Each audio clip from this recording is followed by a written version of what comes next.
Good afternoon, children. Good afternoon, ma'am. We just started the chapter tissues. What are tissues, Fadil? What are tissues? Ma'am, it is made up of group of Group of basic unit. What is the basic unit? cells. Living organisms. Yes, cell. So group of cells with Same function. only function.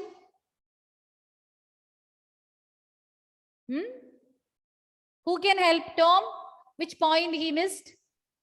Similar in structure. Structure. Now Fadil, modify and say it again. Group of cell with similar structure and function is called a tissue. Okay, a group of cells which are similar in structure and function forms a tissue. And we learned there are two types of tissues in plants based on their ability to divide. Nivedya, which are those two types of plant tissues? Ma'am, meristematic tissue And permanent tissues. Permanent tissues and meristematic tissues. And this classification is based on the ability to divide. And meristematic tissues are those tissues which are actively dividing, which continue to divide throughout their life. Whereas permanent tissues, they cannot divide. They'll stop dividing after a particular period of time. So we are going to learn more about plant tissues. Types of plant tissues. We'll begin with meristematic tissues.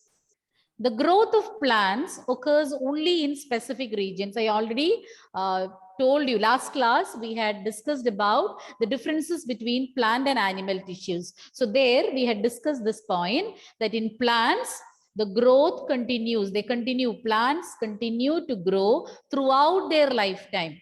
And in them, the growth is limited to certain regions.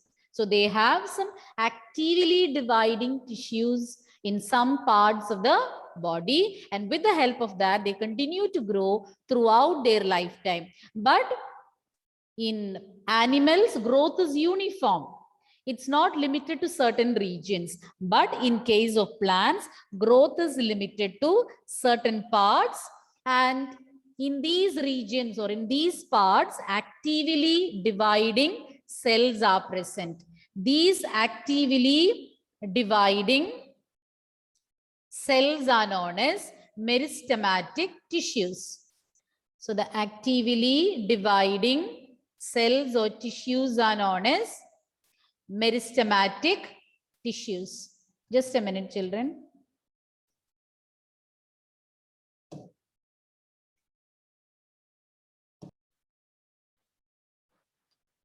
Okay, children, the actively dividing tissues are located at certain regions. Some specific regions contain these actively dividing tissues.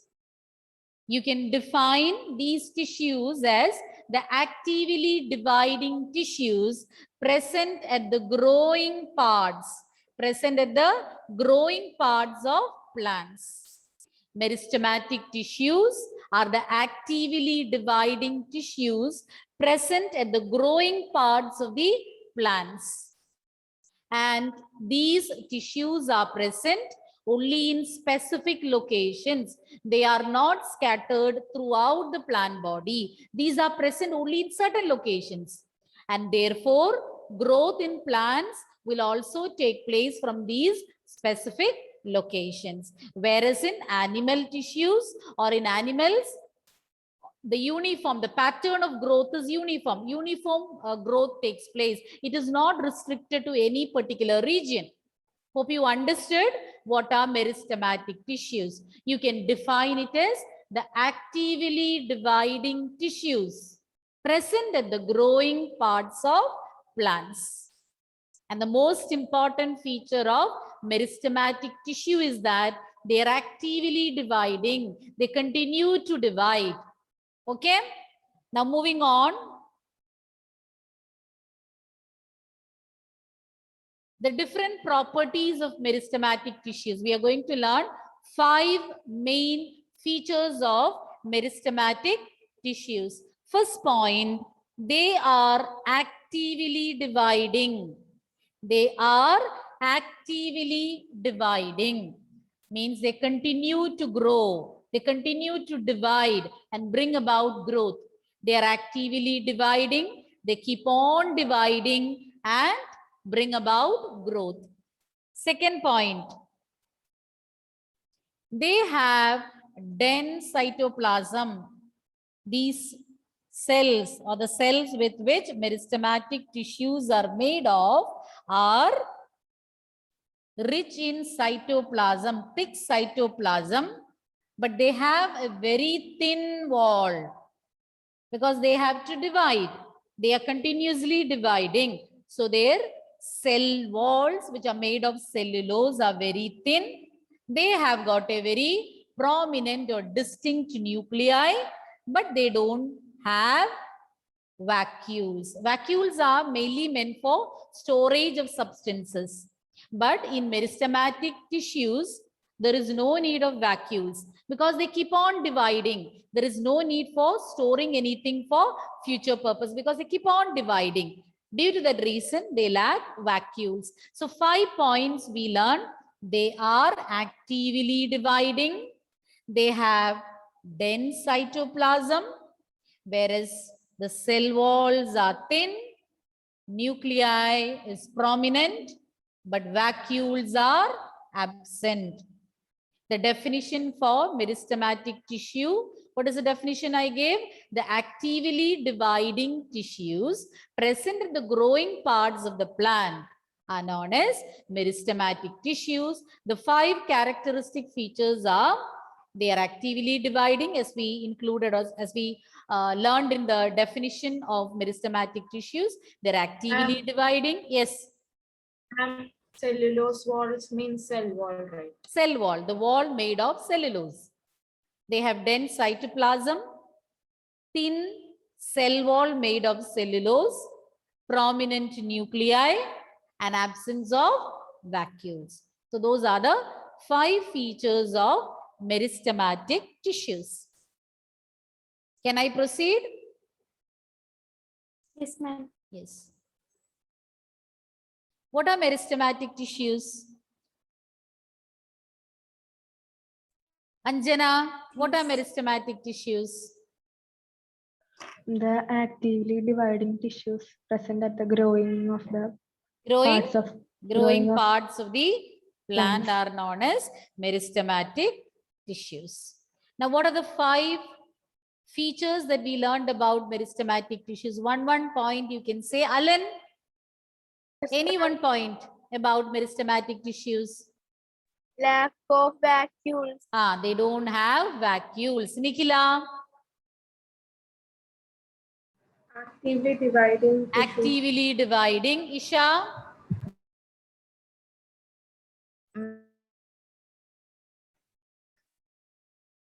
Amaljeet, yes. Thin cellulose. Once again. Isha, once again, you repeat it. Ma'am, dense cytoplasm. Okay, and dense cytoplasm. Dense cytoplasm is present. Amaljeet, Thin cell wall. thin cell wall made of cellulose. Now we can continue. Now we are going to learn about the different types of meristematic tissues. There are mainly 3 types of meristematic tissues. Apical meristem. Apex means tip. Apex means tip. Apical meristem.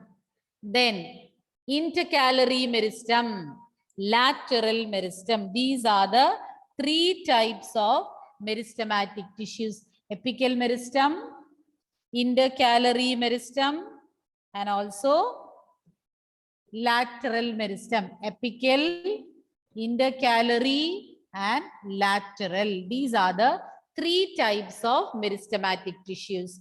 You should know where they are present and what function do they perform. So both you should know where each of these meristematic tissues are present and what function do they perform. Starting with the first one, apical. I told apex means tip.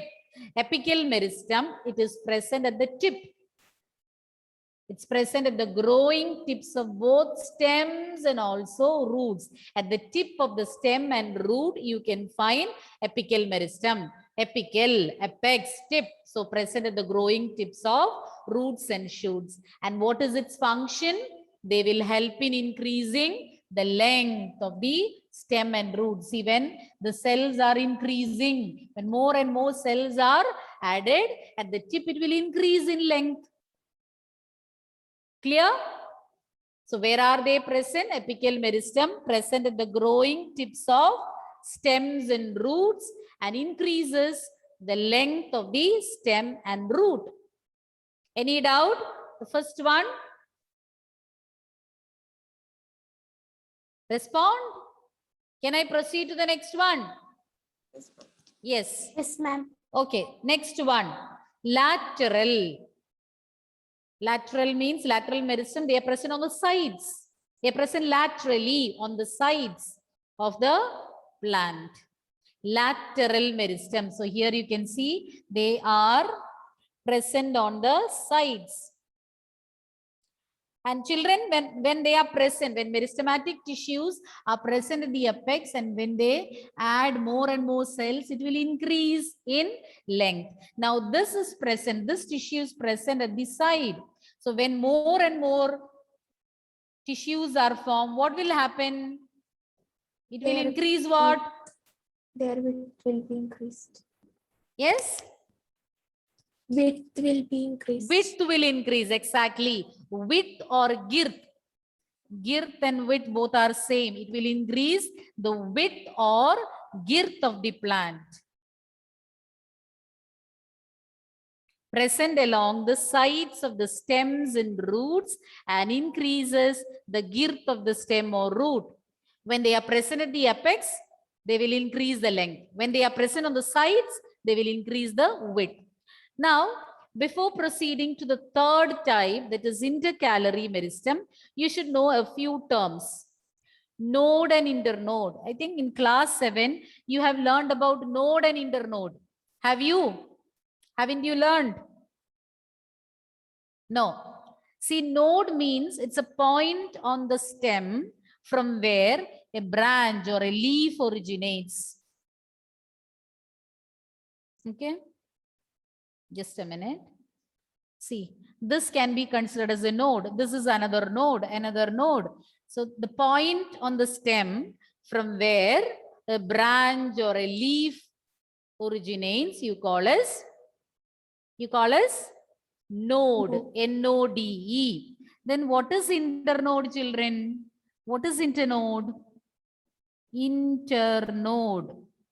Anybody? Any guesses? Node, you understood, the point on the stem from where a new branch or a leaf arises. Then what is internode? The distance between two consecutive nodes. See, the distance between two nodes, that is internode. Suppose this is a branch and from here one leaf is formed, then another one, again another one. So the distance between two consecutive nodes, that is known as internode. The distance between two consecutive nodes, so two nodes that come together, that is known as internode. And intercalary meristem is present at the base of the leaf. As you can see in the figure, it is present at the base of the leaf and also at the internodes. You can see them at the internodes and also at the base of the leaves. And they also help in increasing the length of the stem, or else you can say it will help in stem elongation. The stem will increase in size by the action of intercalary meristem. I'll repeat again. I'll be repeating again. Listen carefully. we learned about 3 types of meristematic tissues: apical meristem, intercalary meristem, lateral meristem. And you should know the location and functions of all these 3 meristematic tissues. Apical meristem, you will get an idea about its location from the term apical, apex, tip. So these are present at the growing tips of stems and roots, and they will increase the length of the stem and root. Next is lateral meristem, lateral, side, present on the sides of the stem. They are present laterally on the stem and contribute to the width, or they will help in increasing the width or girth of the plant. Both stems and roots, girth will be increased by the action of lateral meristem. Now move. Yes, What is good? width. This, ma'am. Same meaning. Girth is same as width. width. Width, you know what it is? Becoming wide, broad. Okay. See here. See, when cells are added here, see, its width will increase, it will become broader and broader. Okay. When more cells are added over here, it will increase its width. It becomes wider and wider. Okay. Now, next is intercalary meristem. Intercalary meristem, they are present at the base of the leaves and at the internodes on twig. Twig means branches. At the internodes and also at the base of the leaves, you can find them. They'll bring about stem elongation, or they will help in increasing the length of the stem. Have you understood? Have you understood, children? Yes, ma'am. Okay. You want to note down the points?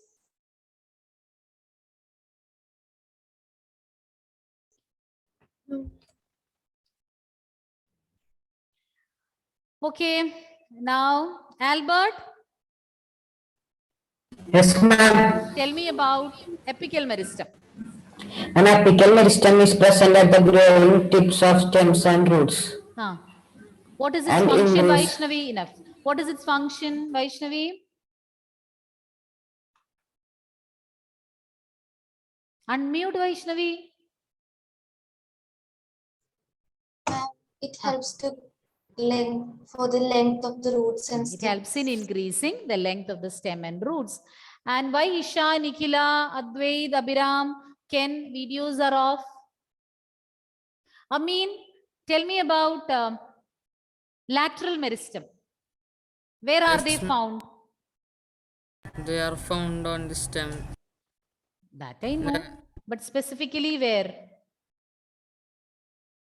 They are for Lateral. sides of the stem Only stem? and roots. And what is its function? Ratvik, what is its function? Increases the girth of the stem. Increases the girth or the width of the stem as well as the roots. Now the third one, which is the third one? Adelio, tell me about the third type of meristem. Intercalary. Where do you find them? Where do you find them?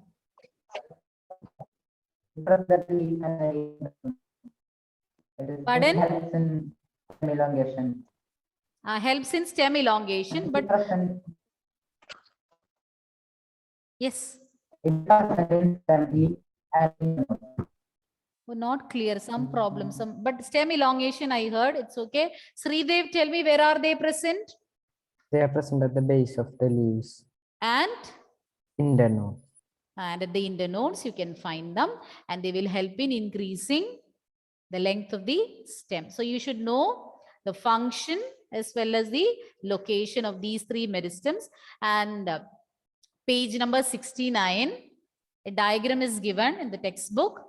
You have to copy it into your notebook. Okay. With the date, you have to write chapter name, chapter number, chapter name, chapter 6 tissues, and then you have to draw it. And then heading should be written. Even though we say heading in biology, we usually give the heading or the title of that at the base. On the lower part of, after drawing, below the diagram, you have to mention the heading. And heading, labeling, drawing, everything should be done only with pencil.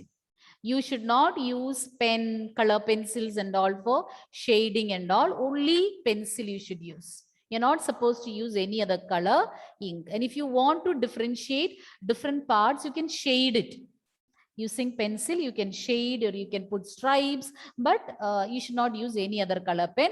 And whenever you are labeling, please label using a scale and pencil, not freehand labeling. Some of them, they just label like this without using a scale. And as far as possible, the labeling should be done. The labeling arrows should be horizontal. Parallel lines you can use. Okay.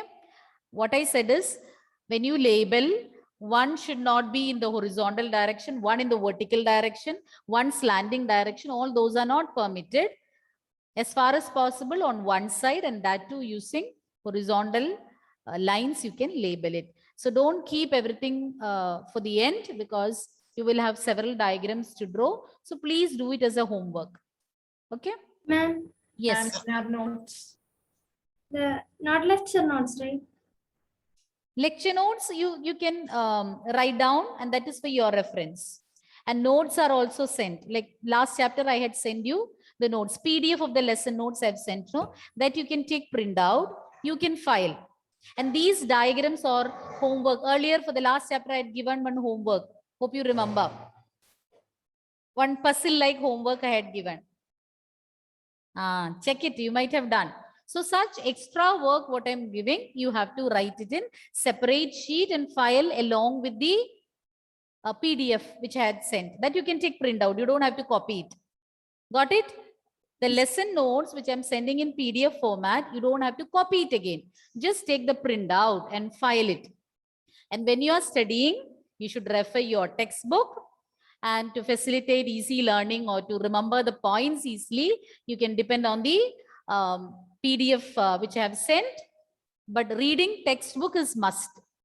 You cannot do away with it. Don't think that we have printed notes, so we'll and we have taken down the lecture notes, but you should make it a habit to read your textbook. Agreed? Shall we wind up? Ma'am, Okay. Yes, ma'am. Yes, Nandana? ma'am, ma'am, which figure we should draw? Just now That I told you, page 6.2. number 69. Ma'am, that figure Types of, 6.2. I don't have the textbook with me. What is the heading? Can you read it? The caption given? Ma'am, ma'am, that arithmetic, meristem, that one. Meristematic, read it. Types of meristematic tissues. What is given? Ma'am, in the slide you shown one picture, no? Not the same. Means a similar picture in your textbook, slightly different. Same thing. Okay. Anybody is having the textbook with you? Yes, ma'am. Just read page number 69. The caption of the diagram, one of you read, then I can confirm and tell. Location of meristematic tissues in plant body. Once again. Location of meristematic. Location of meristematic tissues in plant body. Correct. So that diagram. Okay. Okay, ma'am. And those who have to take the seminar, be prepared for the next day. Thank you, children. Thank you, ma'am.